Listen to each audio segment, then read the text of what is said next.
Hello dear students, हम लोग आज नेक्स्ट टाइप के साथ आए हैं डोमेन्स से रिलेटेड प्रॉब्लम के लिए। तो अगर आपको जैसे सपोज कर लो कि साइन इनवर्स टी टाइप या cos inverse T type expression हो, ठीक, और उसका डोमेन निकालना हो तो क्या करेंगे। तो देखिए, sine inverse t, cos inverse t to be defined. तो ये तभी डिफाइंड होगा जब t -1 से 1 में होगा, ठीक है, -1 से 1 के बीच में होगा। इसके लिए मैंने एक एग्जांपल भी लिया है यहाँ पर, ठीक है। आपको याद होगा, ठीक है, आपको याद होगा कि साइन इनवर्स x, ठीक, इसका जो डोमेन होता था वो क्या होता था, -1 से 1 में, ठीक है, याद होगा आपको। उसी तरह से कॉस इनवर्स x का भी डोमेन क्या होता था, -1 से 1, x -1 से क्या होता था, 1 में होता था, ठीक है। तो इसी कारण यहाँ पर t -1 से 1 में होना चाहिए, ठीक। अब आते हैं इसका डोमेन निकालते हैं, ठीक। देखिए, आपको साइन इनवर्स x² - 3 का डोमेन निकालना है। तो हम लोग आते हैं, ठीक, सॉल्यूशन में, और यहाँ पर देख लीजिए कि यहाँ पर t की जगह क्या लिखा हुआ है, x² - 3, ठीक है। तो यहाँ पर t की जगह आपका जो एक्सप्रेशन है वो x² क्या है, 3 है, ठीक। तो यहाँ पर ये t -1 से 1 में होना चाहिए, तो x² - 3, ठीक है, -1 से 1 में होना चाहिए, ठीक है, -1 से 1 में होना चाहिए। अब देखिए, यहाँ पर आपको इनइक्वालिटी सॉल्व करना है, ठीक है। जैसा कि पहले भी मैंने बोला था कि आपको इनइक्वालिटीज बढ़िया से आना चाहिए, ठीक है, डोमेन्स के प्रॉब्लम्स के लिए, ठीक है। तो इनइक्वालिटीज अब यहाँ से सॉल्व करने आता है, अब यहाँ से इनइक्वालिटी सॉल्व करने आता है, बनेगा, नहीं आता है, नहीं बनेगा।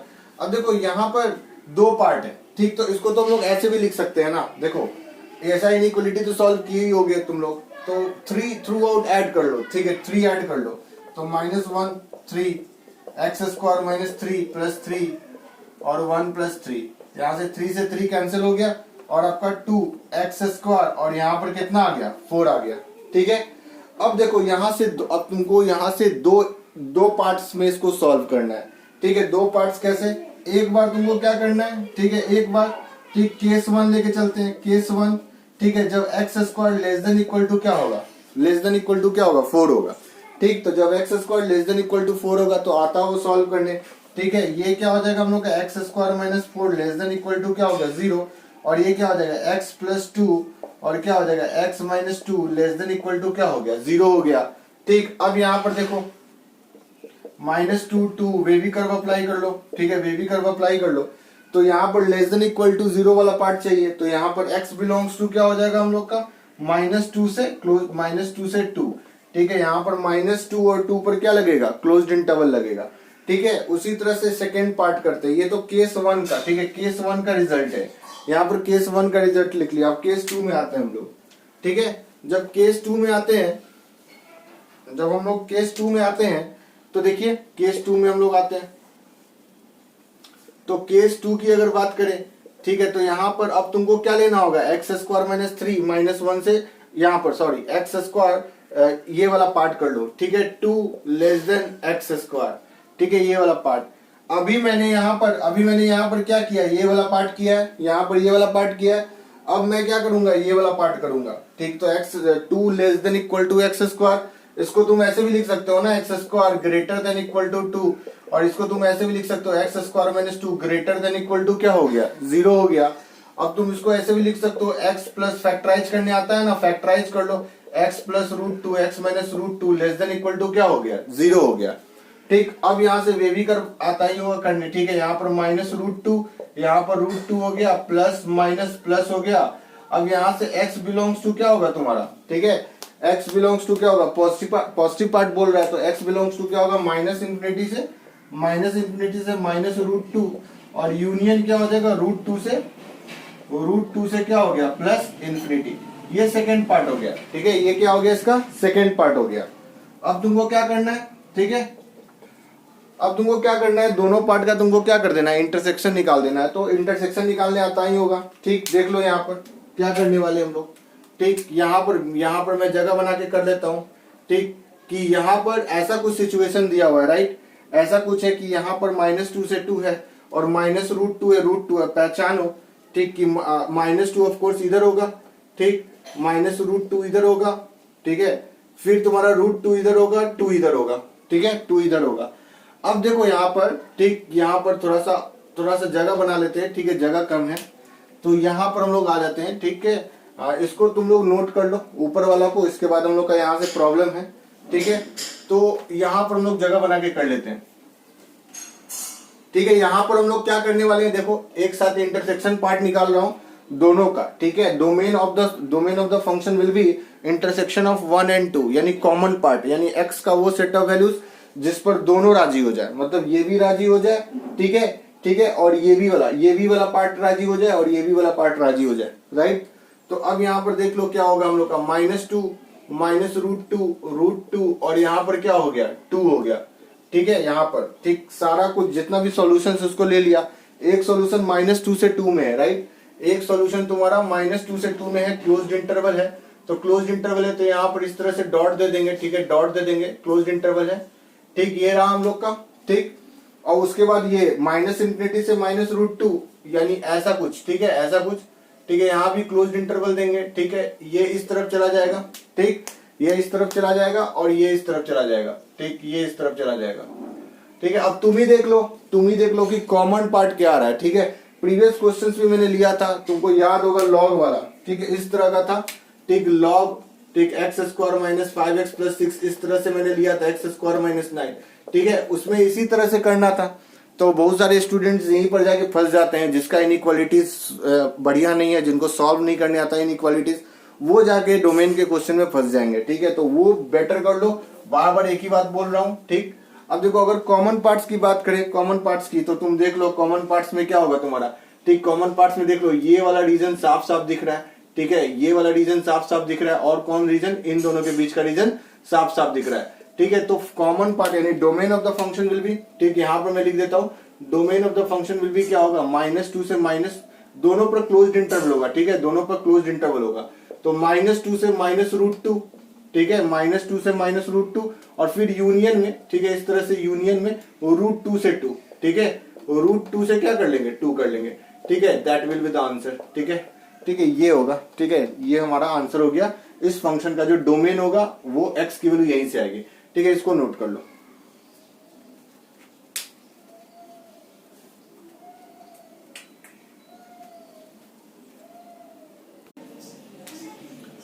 तो यहाँ पर कुछ फंक्शन के लिस्ट लिखे हुए हैं मैंने, ठीक है, कुछ फंक्शंस है और उनके डोमेन है, ठीक है।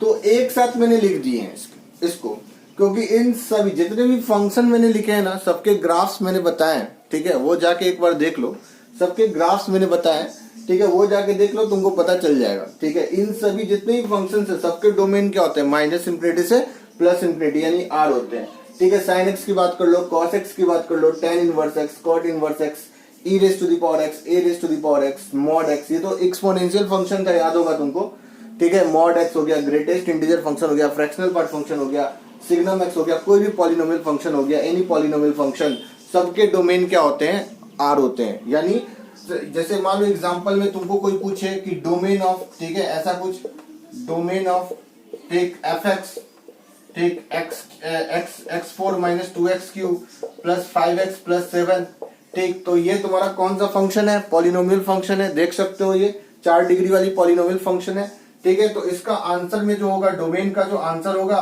वो डायरेक्ट क्या होगा, r होगा, ठीक है।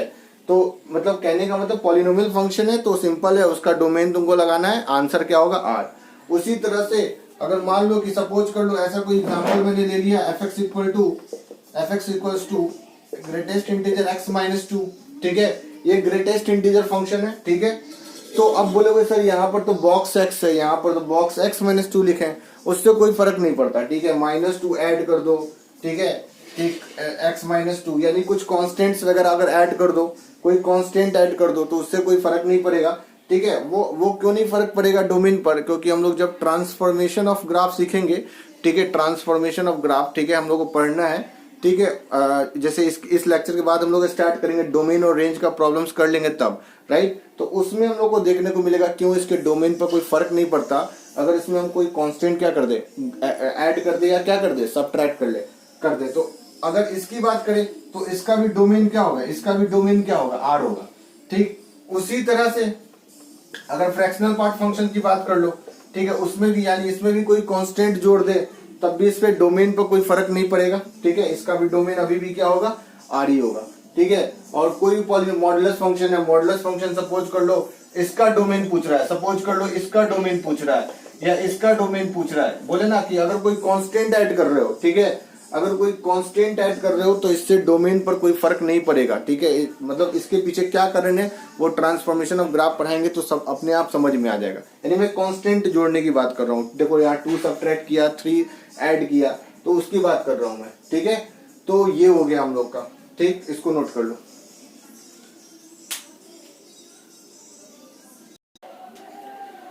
तो आते हैं हम लोग डोमेन के कुछ मिक्स प्रॉब्लम्स पे, ठीक है, मिसलेनियस क्वेश्चंस करते हैं हम लोग, ठीक है। जेई में काफी फ्रिक्वेंटली क्वेश्चन पूछता है आईआईटी जेई में, ठीक है, डोमेन से रिलेटेड क्वेश्चंस, ठीक है। और मैंने ये बहुत बार फील किया है, ठीक, कि स्टूडेंट्स लोग को बहुत दिक्कत होता है, ठीक है, डोमेन्स के क्वेश्चंस करने में।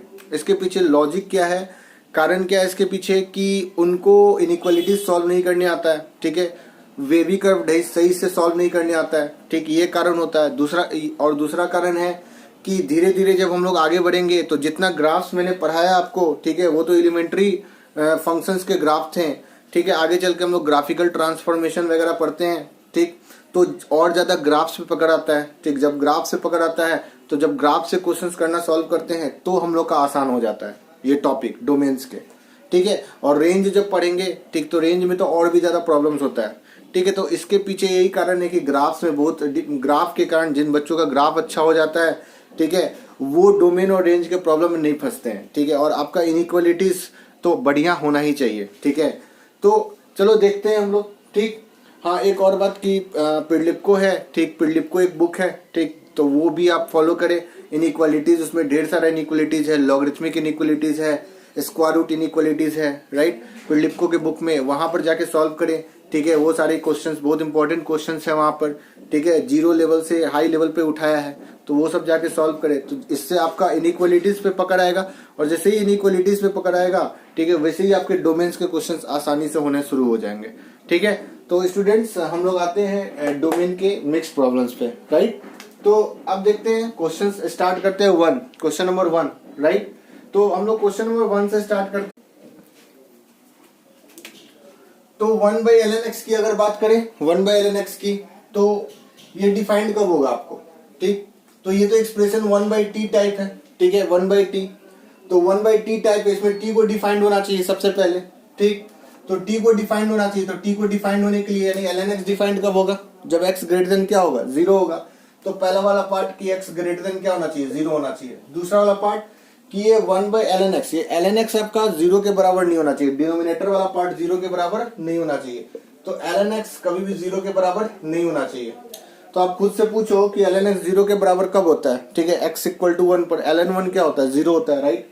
तो x = 1 पर क्या होता है, ठीक है, ln(x) किसके बराबर हो जाता है, 0 के बराबर हो जाता है, ठीक। तो x = 1 पर ln(x) 0 के बराबर हो गया। अब आपका डोमेन निकालना है, तो डोमेन ऑफ फंक्शन क्या होगा, ठीक है, अलाउड वैल्यूज ऑफ x, ठीक है, allowed set of values of x।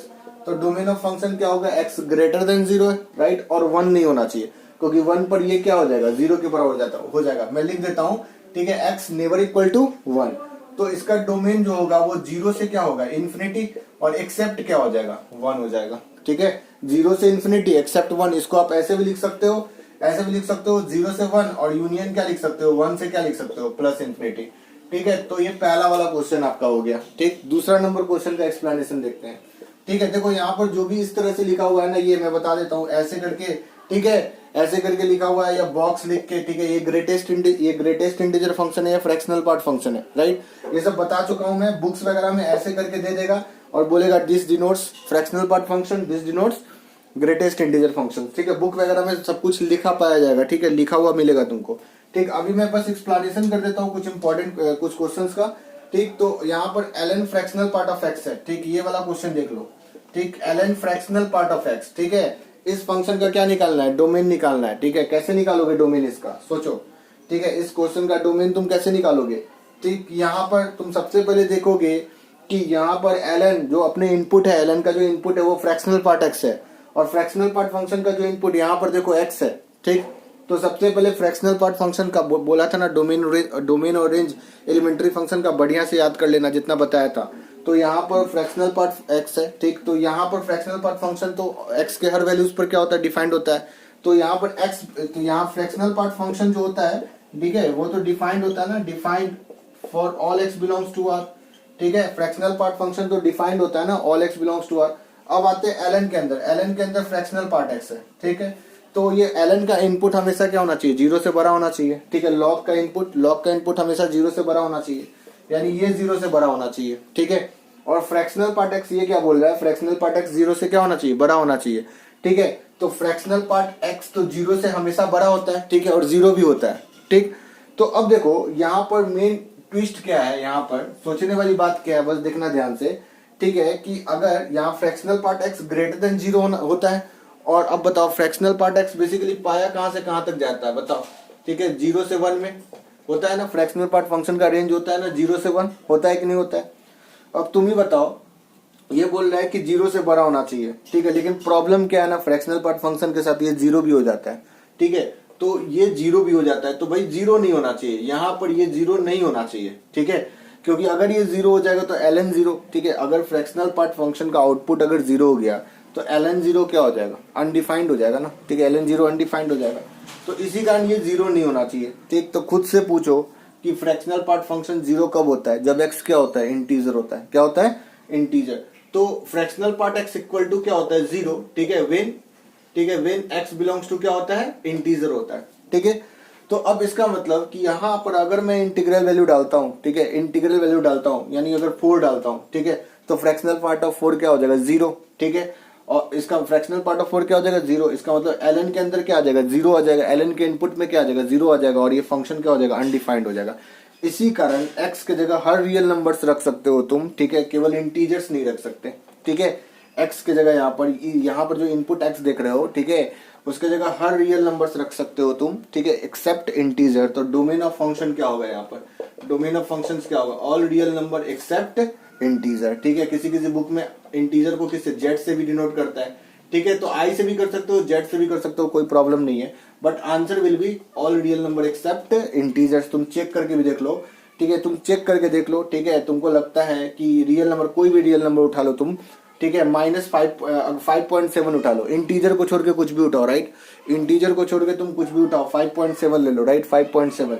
तो फ्रैक्शनल पार्ट ऑफ 5.7, ठीक है, फ्रैक्शनल पार्ट ऑफ 5.7 कितना हो जाएगा तुम्हारा, फ्रैक्शनल पार्ट ऑफ 5.7 कितना हो जाएगा, 0.7, ठीक है, 0.7 हो जाएगा। अब ln के अंदर, ठीक है, इनपुट कितना गिर रहा है, 0.7, ठीक है। तो ln पॉजिटिव इनपुट पर क्या होता है, डिफाइंड होता है। कितनी दफा बोला है, ln positive, log positive input पर क्या होता है, डिफाइंड होता है, ठीक है। और वही अगर तुम इंटीजर ले लो, ठीक है, x के जगह 5 ले लो, x के जगह 5 ले लो, तो ln, ठीक, और फ्रैक्शनल पार्ट ऑफ 5, ठीक है, x के जगह 5 ले लो, इंटीग्रल वैल्यू ले लो, तब देखो, ठीक है, तब देखो, ठीक है, फ्रैक्शनल पार्ट ऑफ 5, इंटीजर का फ्रैक्शनल पार्ट क्या होता है, 0 होता है, सब स्टार्टिंग में पढ़ाया हुआ है, फ्रैक्शनल पार्ट फंक्शन में जाकर देखना, ठीक। ln 0, ठीक है, ln 0 क्या हो जाएगा, अनडिफाइंड हो जाएगा, log 0 क्या हो जाता है, अनडिफाइंड हो जाता है, ठीक है। इसी कारण इसका जो डोमेन होगा इस फंक्शन का, ऑल रियल नंबर एक्सेप्ट क्या होगा, इंटीजर्स होगा। इसको नोट कर लो।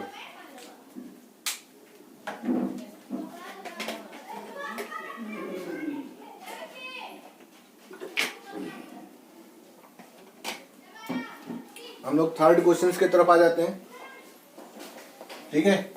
थर्ड क्वेश्चन, फर्स्ट क्वेश्चन हो गया हम लोग का, सेकेंड क्वेश्चन भी हो गया है, थर्ड क्वेश्चन के ऊपर आते हैं हम लोग, ठीक है।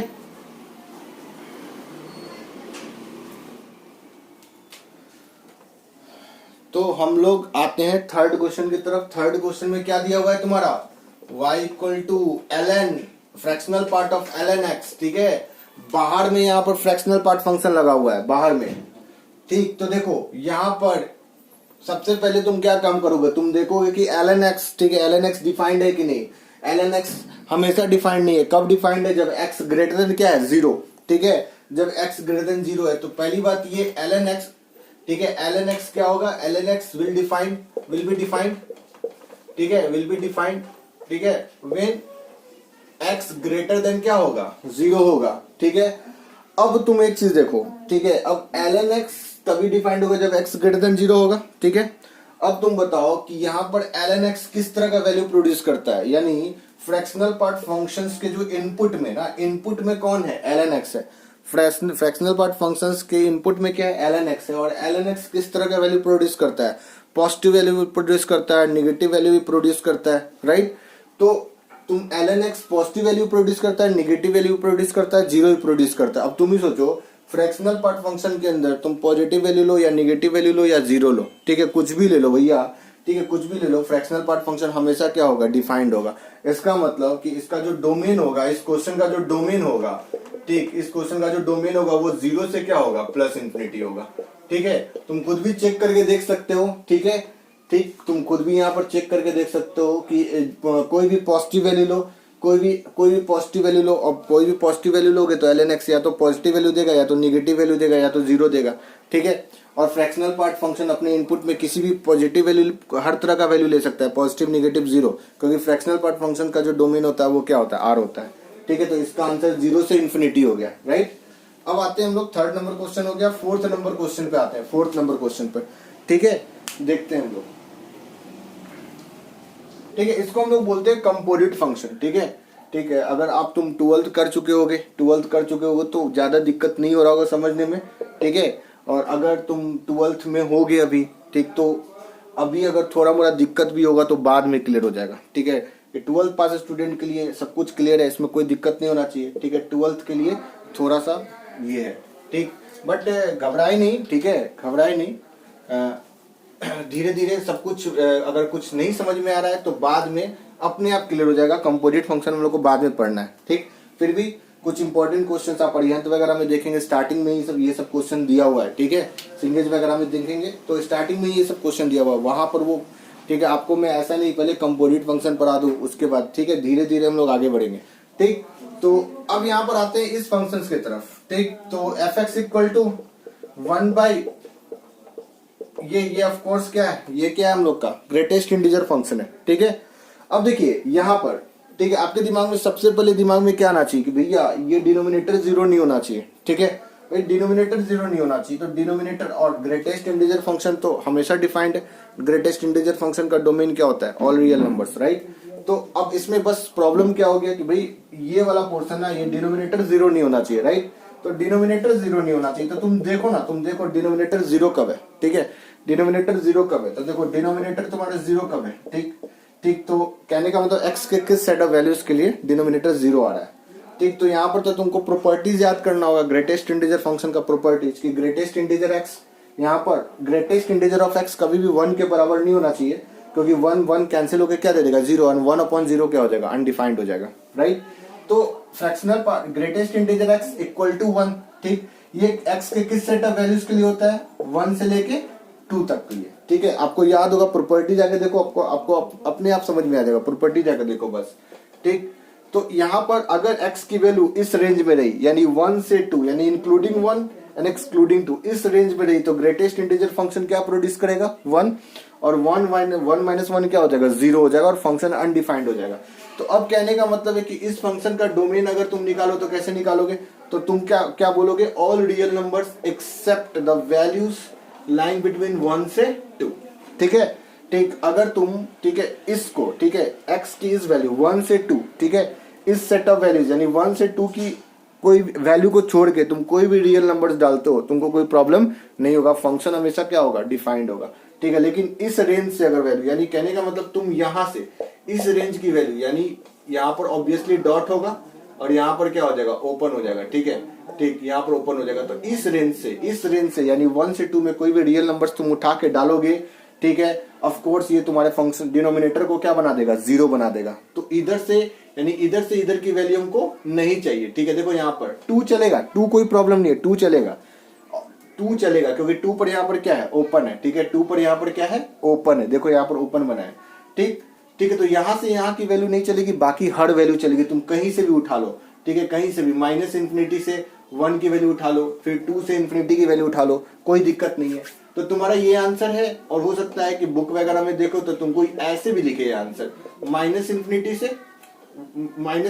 से क्या लिखे, 1, और देखो 1 पर यहाँ पर हम क्या दे रहे हैं, ओपन दे रहे हैं, और यूनियन 2 से क्या लिखते हैं, प्लस इंफिनिटी, ठीक है। अब यहाँ पर तुम कंफ्यूज मत होना, ठीक, कि सर आपने यहाँ पर तो 1 क्लोज्ड किया है, आपने यहाँ पर 1 क्लोज किया और 2 पर ओपन किया, ठीक है, और यहाँ पर आपने 1 पर ओपन कर दिया और 2 पर क्लोज कर दिया। बिल्कुल सही तो किया है, क्योंकि यहाँ पर उनको 1 लेना नहीं है, एग्जैक्टली 1 नहीं लेना है, क्योंकि अगर एग्जैक्टली 1 लेंगे, ठीक है, तो ग्रेटेस्ट इंटीजर ऑफ 1 क्या हो जाएगा, ग्रेटेस्ट इंटीजर ऑफ 1 क्या हो जाएगा, 1 के बराबर, और 1 माइनस 1 कितना हो जाएगा, 0 के बराबर हो जाएगा, ठीक है, ओके।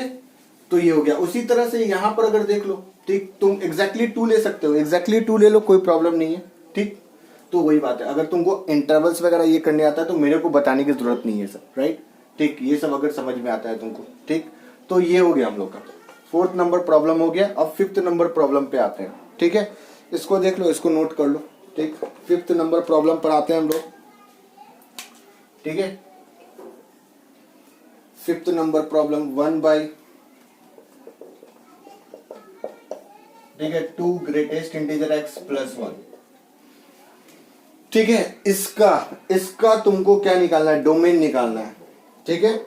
तो देखो क्या होता है, ठीक, इसका डोमेन निकालना है। तो अब देखो डिनोमिनेटर पार्ट 0 नहीं होना चाहिए तुम्हारा, ठीक है, यानी ये 0 के बराबर नहीं होना चाहिए।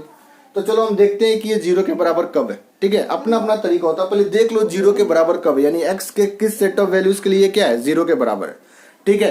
तो वो x का वो सेट ऑफ वैल्यूज तुमको क्या करना होगा, रियल नंबर्स में से हटा देना होगा, एंड वो हमारा क्या होगा, आंसर होगा। यानी पहले चेक कर लो कि x के किस सेट ऑफ वैल्यूज के लिए क्या आ रहा है, 0 आ रहा है, और x का वो set of values all real numbers के टोकरी में से निकाल के क्या कर देना, फेंक देना, ठीक है, और वो तुम्हारा क्या होगा, आंसर होगा।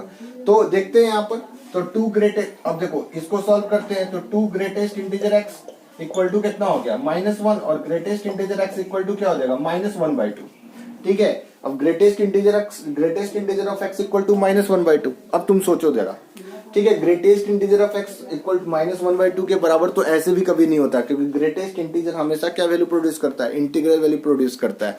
ग्रेटेस्ट इंटीजर फंक्शन हमेशा इंटीग्रल वैल्यू प्रोड्यूस करता है, तो ये तो ऐसे भी कभी -1/2 के बराबर नहीं हो सकता, ठीक है। तो यहाँ से x बिलोंग्स टू क्या होगा, 5, ठीक है। There is no x which makes greatest integer x equal to -1/2, तो x बिलोंग्स टू क्या होगा, 5।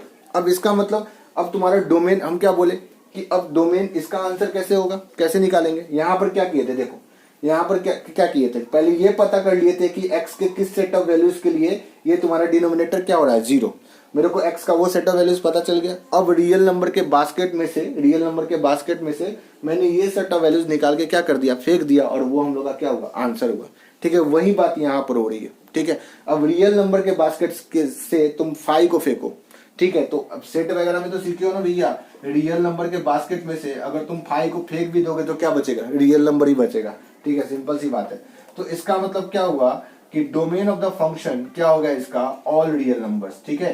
यानी इसका जो आंसर मैं यहाँ लिख देता हूँ, ठीक है, इसका आंसर, ठीक है, अगर यहाँ नहीं दिख रहा है तो यहाँ देख लो, इसका जो आंसर होगा, हमारा डोमेन का आंसर होगा, वो क्या होगा, ऑल रियल नंबर होगा, ठीक है। इसको कर लो, देन हम इसके ऊपर आते हैं हम लोग।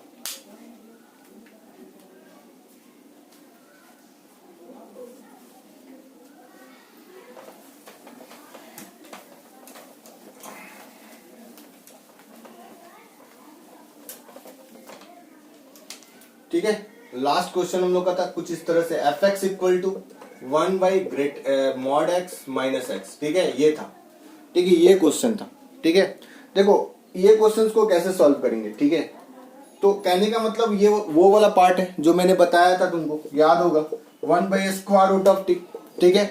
इसके लिए t डिफाइंड होना चाहिए और t ग्रेटर देन क्या होना चाहिए, 0 होना चाहिए, ठीक है। इनिशियल लेक्चर देखो सब समझ में आ जाएगा, ठीक। तो अब यहाँ पर देखो कि यहाँ पर मॉड x माइनस एक्स, ठीक है, तो यहाँ पर मॉड x माइनस एक्स वो ग्रेटर देन क्या होना चाहिए, 0 होना चाहिए, ठीक है। यानी मॉड x ग्रेटर देन क्या होना चाहिए, x होना चाहिए, ठीक है। Mod x greater then x होना चाहिए, ठीक है। अब तुम जरा सोचो, ठीक है, इसको देखो दो तरह से करेंगे, एक सिंपल मैं समझा देता हूं तुमको, और ग्राफिकली भी हम देख सकते हैं इसको, ठीक है। अब देखो y equal to mod x, ठीक है, ठीक। अब इसको किस तरह से डिफाइन किया गया है, ठीक, x और माइनस एक्स, जब x greater than equal to 0 और ये जब x क्या हो, लेस देन 0, ठीक है, इस तरह से डिफाइन किया गया है। तो दो केस लेके चलेंगे, ठीक है। पहला केस लेके चलते हैं जब x greater than equal to क्या हो, 0, ठीक है। तो केस 1 लेके चलते हैं हम लोग कि जब x greater than equal to क्या हो, 0, ठीक है। अब देखो जब x greater than equal to 0 तो यहाँ ये मॉड x कैसे ओपन होगा, x की तरह ओपन होगा, ठीक है। मॉड x कैसे ओपन होगा, मॉड x कैसे ओपन होगा, जब x greater than equal to 0 होगा तो मॉड x कैसे ओपन होगा, x की तरह ओपन होगा। अब देखो this is the situation like x greater then x, यानी अब कहने का मतलब कि 2 ग्रेटर देन 2, ठीक है। x का कोई भी पॉजिटिव वैल्यू लो, यहाँ पर x का कौन सा वैल्यू लेना है तुमको, पॉजिटिव वैल्यू लेना है, क्योंकि यहाँ पर x greater than equal to क्या है, 0 है, ठीक है, पॉजिटिव वैल्यू लेना है, ठीक। तो अब देखो तो 2 ग्रेटर देन 2, ऐसे तो कोई सिचुएशन होता नहीं भैया 2 ग्रेटर देन 2, ये तो फॉल्स स्टेटमेंट है। चाहे तुम x की जगह 3 ले लो, 3 ग्रेटर देन 3, ऐसा थोड़ी ना होता है, ठीक है, 3 ग्रेटर देन 3, तो ये सिचुएशन नहीं हुआ, तो ये तो ऐसे भी नहीं होगा, ठीक। अब केस 2 में आते हैं, ठीक है, केस 2 में, ठीक, मॉड x कैसे ओपन होगा, -x, ठीक है, जब x क्या होगा, लेस देन 0, जब x लेस देन 0 होता है, जब x लेस देन 0 होता है तो मॉड x कैसे ओपन होता है, -x के तरह, ठीक। तो -x ग्रेटर देन x, ठीक है, -x ग्रेटर देन x, ठीक। अब तुम x का कोई भी निगेटिव वैल्यू लो, ठीक है, x का कोई निगेटिव वैल्यू लो, -2 लो, ठीक है, x का कोई निगेटिव वैल्यू लो, -2, ठीक है, -2, तो यहाँ पर तुम क्या पाओगे, 2 ग्रेटर देन क्या हो गया, -2, ठीक है। तो माइनस माइनस क्या हो गया, प्लस, तो 2 तो हमेशा ऐसे भी क्या होता है, ठीक है, 2 तो ऐसे भी -2 के से क्या होता है, बड़ा होता है, ठीक, हमेशा ऑब्वियस सी बात है, पॉजिटिव नंबर निगेटिव नंबर से क्या होता है, बड़ा होता है। अब इस तरह से तुम x का कोई भी तुम x का कोई भी निगेटिव वैल्यू लेके देखो, ठीक है, तुमको हमेशा ट्रू स्टेटमेंट मिलेगा, हमेशा क्या मिलेगा, ट्रू स्टेटमेंट मिलेगा, ठीक है। ये तो एक लॉजिक हो गया। दूसरा लॉजिक देखो क्या होगा, तो इस हिसाब से, ठीक है, इस हिसाब से डोमेन का आंसर क्या होगा, इस हिसाब से डोमेन का आंसर क्या होगा, -∞ से क्या होगा, 0 होगा, -∞ से 0, या तुम इसको r माइनस भी बोल सकते हो, ठीक है, r माइनस, ठीक है, set of negative real values, ठीक है, set of negative real numbers, right, ऐसे भी बोल सकते हो r माइनस। अब इसका दूसरा एक्सप्लेनेशन देखो क्या होगा, ठीक है, दूसरा एक्सप्लेनेशन, ठीक है, दूसरा एक्सप्लेनेशन इसका क्या है वो देख लेते हैं। अब देखो दूसरा एक्सप्लेनेशन इसका क्या है, ठीक, कि यहाँ पर क्या लिख रहा है, mod x greater then x, ठीक है, mod x greater then x, ठीक है। तुम्हारे पास, ठीक है, 3 तरह की वैल्यू होती है, हम लोग के पास कितनी वैल्यू होती है, 3 तरह की, एक पॉजिटिव वैल्यू होती है, ठीक, एक निगेटिव वैल्यू होती है, और एक क्या होती है, 0 होती है, ठीक है। तो तीनों केस पकड़ के चलते हैं, एक पॉजिटिव वैल्यू लेके देखते हैं, ठीक है, तो 5 लेके चलते हैं, चलो x की जगह 5 पॉजिटिव वैल्यू लेके चलते हैं, ठीक है। तो देखो मॉड 5 ये ओपन होगा तो कैसे ओपन होगा, 5 की तरह, तो 5 ग्रेटर देन 5, ये तो क्या हो गया, फॉल्स हो गया ना, 5 ग्रेटर देन 5 ये तो फॉल्स हो गया, ठीक। अब निगेटिव वैल्यू लेके देखो, ठीक है, निगेटिव वैल्यू -5 लेके देखो, -5, x की जगह -5 लेके देखो, ठीक है, मॉड का -5 क्या हो जाएगा, +5, ठीक है, मॉड तो ऑलवेज पॉजिटिव वैल्यू प्रोड्यूस करता है, तो मॉड का -5 +5 हो जाएगा, ग्रेटर देन -5। अब देखो पॉजिटिव वैल्यू हमेशा निगेटिव वैल्यू से क्या होता है, बड़ा होता है, तो ये क्या हो गया, ट्रू हो गया, यानी कोई भी निगेटिव वैल्यूज लो, ठीक है, तुम्हारा ये इनइक्वेशन हमेशा क्या होगा, सेटिस्फाई होगा, राइट। अब 0 लेके देखते हैं, ठीक है, मॉड 0 ग्रेटर देन 0, ठीक है, तुमको पता होना चाहिए मॉड 0 क्या देता है, 0 देता है, तो 0 ग्रेटर देन 0 ये भी क्या हो गया, फॉल्स हो गया, ठीक है, तो यहाँ पर 0 भी अलाउड नहीं है, ठीक। तो इस हिसाब से तुम यहां से भी देखो तुम्हारा आंसर क्या होगा, -∞ से क्या होगा, 0, ठीक। अगर तुम्हारा ग्राफ बढ़िया है, ठीक है, तो वो तीसरा एक्सप्लेनेशन भी हम लोग के पास है, ठीक है, वो भी देख लेते हैं हम लोग, ठीक, इसको नोट कर लो पहले, ठीक। तीसरा एक्सप्लेनेशन हम लोग का इसका क्या है कि तुम्हारे पास मॉड x ग्रेटर देन क्या है, x है, ठीक।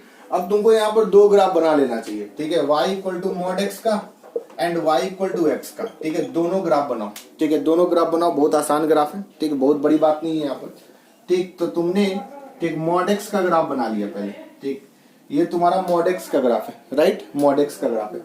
अब तुम y इक्वल टू x का ग्राफ बनाओ, ठीक है। अच्छा एक बात बताओ, मॉड x के ग्राफ में, ठीक, मॉड x के ग्राफ में ये y इक्वल टू x वाला लाइन होता है, ये होता है ब्रांच, और ये y इक्वल टू क्या होता है, -x वाला लाइन होता है, ठीक है। अब y इक्वल टू x का ग्राफ बनाओ, तो y इक्वल टू x का ग्राफ देखो, ठीक है, y इक्वल टू x का ग्राफ की बात करें तो y इक्वल टू x का ग्राफ तो ऐसा होता है, ठीक है, इसी पर कोइंसिडेंट हो जाएगा ना, ठीक, कोइंसिडेंट लाइन हो जाएगी, ठीक। और इधर तो नीचे में तो मॉड x होता ही नहीं है, ठीक है, ये हो जाएगा, ठीक, ठीक है, ध्यान से देख लो, ध्यान से देख लो, ठीक है, ये हो गया। अब तुम सोचो, ठीक है, अब देखो यहाँ पर ये क्या बोल रहा है, ठीक, यहाँ पर ये क्या बोल रहा है, ध्यान से देखो, यहाँ पर ये बोल रहा है कि ये मॉड x का ग्राफ, ठीक है, मॉड x का ग्राफ x के ग्राफ के क्या होना चाहिए, ऊपर होना चाहिए, ठीक है। तो मॉड x का ग्राफ x के ग्राफ के ऊपर कब होगा, ठीक है, तुम सोचो, देखो -∞ से क्या होगा, 0 में, देखो इस पोर्शन में अगर तुम माइनस इंफिनिटी से जीरो का पोर्शन देखते हो, अगर माइनस इंफिनिटी से जीरो का पोर्शन देखते हो तो मॉड एक्स का ग्राफ जो है वो y इक्वल टू, देखो ये यहां से लेके यहां तक तो सब y इक्वल टू किसका ग्राफ है, x का ग्राफ है ना। ठीक, तो अगर तुम माइनस इंफिनिटी से जीरो वाला पार्ट में देखते हो तो तुम पाओगे कि इसका ग्राफ x एक्सिस के क्या है, ऊपर है। ठीक है, मतलब इसका ग्राफ x एक्सिस के ऊपर है, इसका ग्राफ x एक्सिस के क्या है, नीचे। ऑब्वियस सी बात है। ठीक है, इसका ग्राफ ऑब्वियस सी बात है कि माइनस इंफिनिटी से जीरो वाले पोर्शन में मॉड एक्स हमेशा x से क्या होगा, बड़ा होगा। ठीक है, तो हमारा आंसर जो होगा वो क्या हो जाएगा, यहां से आंसर क्या हो जाएगा। ठीक है, क्योंकि हमको मॉड एक्स x से क्या होना चाहिए, बड़ा होना चाहिए, तो आंसर क्या होगा। ऐसा तो कब हो रहा है, मॉड एक्स का ग्राफ x के graph y equal to x के ग्राफ के ऊपर कब है। ठीक है, वो तो निगेटिव रीजन में, वो तो कौन सा रीजन में है, निगेटिव रीजन में, माइनस इंफिनिटी से क्या हो गया, माइनस इंफिनिटी से जीरो में। ठीक है, अब देखो यही आंसर हो गया हम लोग का। अब देखो जीरो से इंफिनिटी वाले रीजन में तो ये दोनों कोइंसिडेंट हो गया, तो जीरो से इंफिनिटी वाले रीजन में तो मॉड एक्स बराबर क्या है, एक्स है ना, मॉड एक्स बराबर एक्स है। कौन से रीजन में, जीरो से इंफिनिटी वाले रीजन में, यानी for all x belongs to zero से क्या हो गया, इंफिनिटी। ठीक है, और ऐसे भी तुमको पता है कि मॉड एक्स एक्स खुलता है। ठीक है, मॉड एक्स कब क्या खुलता है, मॉड एक्स किसके तरह खुलता है, एक्स के तरह खुलता है। कब खुलता है, जब एक्स ग्रेटर देन क्या होता है, जीरो होता है। ठीक है, तो इस हिसाब से, ठीक है, ऐसे भी तुमको ये चीज पता है, तो इस हिसाब से अगर ये ग्राफ वाला फंडा अगर तुम यहाँ पर यूज करते हो, ठीक, ग्राफ वाला फंडा अगर यहाँ पर यूज करते हो तो ये इस हिसाब से तुम ये भी क्वेश्चंस कर सकते हो। ठीक है, ग्राफ वाला फंडा अगर यूज करो तो इस हिसाब से तुम ये भी इस टाइप का ये भी क्वेश्चन यूज कर सकते हो कि हाँ इसका, ठीक है, इसका डोमेन क्या होगा। ठीक है, या x माइनस, ऐसा क्वेश्चन ढेर सारा बना सकते हो, y इक्वल टू 1/, यहाँ पर मॉड x माइनस एक्स लिखा है ना मैंने, यहाँ पर तुम कैसे बना सकते हो, x माइनस क्या बना सकते हो, मॉड x भी बना सकते हो। ठीक, तो ये सारे का जवाब तुम दे सकते हो। ठीक है, इसको नोट कर लो।